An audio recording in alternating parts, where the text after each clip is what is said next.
জলপাইগুড়ি জেলার নাগরাকাটায় বন্যা কবলিত এলাকা পরিদর্শনে গিয়ে বিক্ষোভ এবং হামলার মুখে পড়েন শিলিগুড়ি বিজেপি বিধায়ক শঙ্কর ঘোষ। ধাক্কাধাক্কি এমনকি চটি ছোড়া হয় বিধায়ককে লক্ষ্য করে। হামলা করা হয় তার গাড়িতে। মালদা সাংসদ খগেন মুর্মুর রক্তাক্ত অবস্থা। তাকে দ্রুত চালসার মঙ্গলবাড়ি হাসপাতালে নিয়ে যাওয়া হয়। পরে তাকে মাটিগাড়ার একটি বেসরকারি হাসপাতালে ভর্তি করানো হয়। সেখানেই চিকিৎসা চলছে বিধায়ক শঙ্কর ঘোষের। তৃণমূল আশ্রিত দুষ্কৃতীদের বিরুদ্ধে অভিযোগ তুলেছেন বিধায়ক শঙ্কর ঘোষ। বর্তমানে আমাদের গাড়ির অবস্থা দেখতে পাচ্ছেন, এই যে খগেনদা রক্তাক্ত হয়ে পড়ে আছে, গাড়িতে কোনো কাজ বাকি নেই। এই অবস্থায় আমরা দ্রুত বেরিয়ে যাচ্ছি।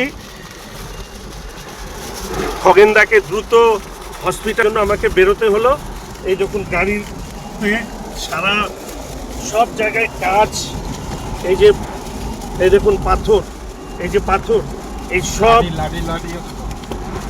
লাঠি, এই যে চশমা, সমস্ত কিছু এই অবস্থায় আছে।